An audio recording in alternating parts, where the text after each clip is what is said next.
அன்புக்குரியவர்களே, ஆண்டவர் இயேசு கிறிஸ்துவின் யூபிலி ஆண்டுக்கு ஆயத்தமாக இறைவேண்டல் 100 எனும் விவிலிய தொடரில் ஒவ்வொரு நாளும் விவிலியம் காட்டுகிற இறைவேண்டல் பரிந்துரைகளை உங்களோடு பகிர்ந்து வருகின்றேன்.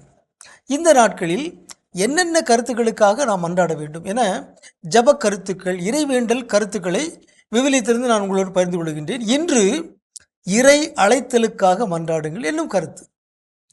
இறை அழைத்தலுக்காக நாம் மன்றாட வேண்டும். இந்த அழைப்பை விடுத்தவர் யார்? ஆண்டவர் இயேசுவே இந்த அழைப்பை விடுத்திருக்கின்றார்.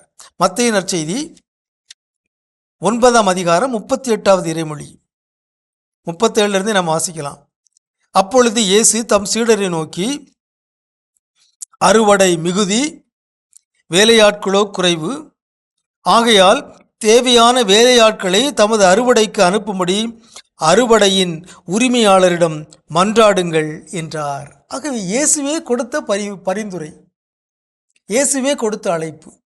அறுவடையின் உரிமையாளராகி விண்ணக தந்தையிடம் நீங்கள் மன்றாடுங்க, அறுவடை செய்வதற்கு தேவையான வேலையாட்களை அனுப்ப வேண்டும். இன்று இறை அழைத்தல் குறைந்து வருகிறது. ஒரு கவலையான ஒரு செய்தி. உலகம் முழுவதும், குறிப்பாக ஐரோப்பா போன்ற நாடுகளில் இறை அழைத்தலே கிடையாது. இங்கிருந்து தான், நம்முடைய நாடுகளில் இருந்து தான் சென்று அங்கே மறைப்பணி ஆற்றுகிறார்கள் அருள் சகோதரிகளும் அருள் தந்தையர்களும்.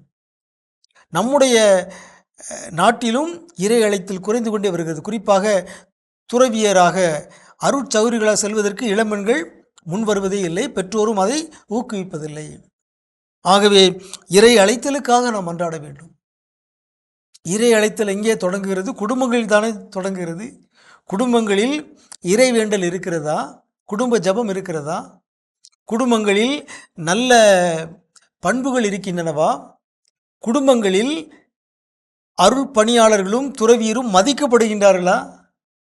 குடும்பத்தில் நீங்கள் ஃபாதர் சிஸ்டர்ஸை பற்றி என்ன பேசுகிறீங்க? அதை உங்களுடைய குழந்தைகள் கேட்குறாங்கல்ல. நீங்கள் துறவியரை, அருள் பணியாளர்களை பற்றி உயர்வாக பாராட்டி மதித்து பேசினால் அவர்கள் உள்ளத்திலும் நல்ல எண்ணம் வரும். அதுவே இறை அழைத்தலின் விதை.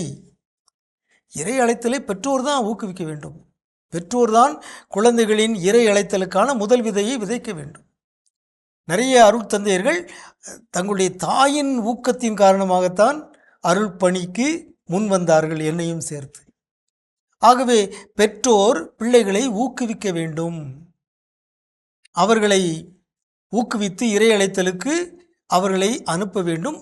இறை அழைத்தலுக்காக மன்றாட வேண்டும். ஆண்டவரே, உமக்கு திருவிழமானால் என்னுடைய குடும்பத்திலிருந்து இறை அழைத்தல் வரட்டும், என்னுடைய பிள்ளைகள் இறை பணிக்கு முன் வரட்டும் என்று எல்லா பெற்றோரும், குறிப்பாக நல்ல பெற்றோர்கள் மன்றாட வேண்டும்.